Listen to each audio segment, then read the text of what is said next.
Hello കുട്ടീസ്. കുറേ അടിപൊളി ദിവസങ്ങളുടെ ഇടയിൽ ഇടയ്ക്കൊക്കെ തലയ്ക്ക് വട്ട് പിടിക്കുന്ന ദിവസങ്ങൾ ഉണ്ടാവാറില്ലേ?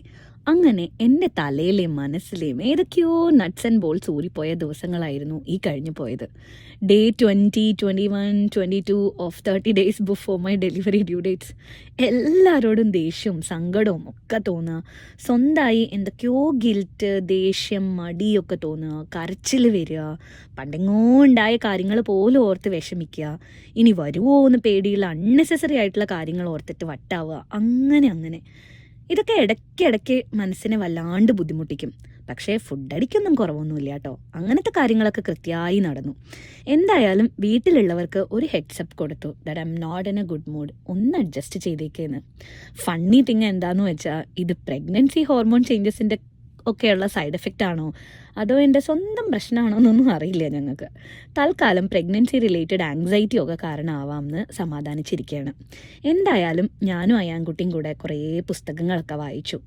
ഡാഡ, മമ്മ തുടങ്ങി ഞങ്ങളുടെ കുടുംബത്തിലെ എല്ലാവരും കുട്ടിയായിരുന്നപ്പോൾ തുടങ്ങി ഗുഡ് കുട്ടി ഓർ ബാഡ് കുട്ടി ഒക്കെ ആയിട്ട് ചെയ്ത കാര്യങ്ങളെ പറ്റിയിട്ടുള്ള സ്റ്റോറികളൊക്കെ ഓരോന്നായി ചോദിച്ചറിഞ്ഞ് കേൾക്കലാണ് അവൻ്റെ ഒരു main hobby. He love such stories and I love telling him such stories.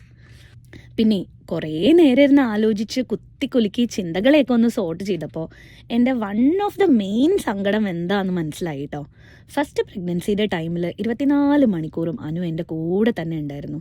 പിന്നെ കോവിഡ് ടൈം ആയതുകൊണ്ട് ഞങ്ങൾക്ക് എവിടെയും പുറത്തൊന്നും പോകാൻ പറ്റാത്തതുകൊണ്ട് ഫുൾ ടൈം എല്ലാവരും കൂടെ വീട്ടിൽ തന്നെ ഉണ്ടായിരുന്നു.